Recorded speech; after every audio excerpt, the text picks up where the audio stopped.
Every Friday night we would stay up late and watch monster movies. This particular Friday night it's past midnight and I had a plan. The kind of plan that's so good you can't even look at it because you'll laugh and give it away.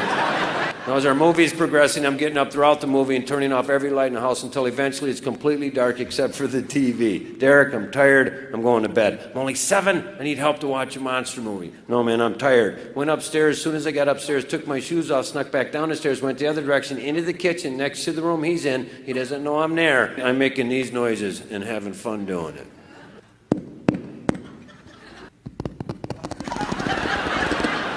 No, I'm trying not to laugh because every time I make a noise, this is what I see.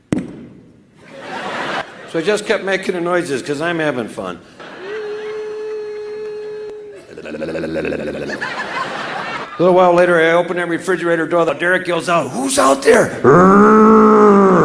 He panics. He's chugging down the hallway. All he can see coming at him is this big dark object. He's got 2 choices in his mind. Fight this monster and die or jump through the window. He jumped through the window!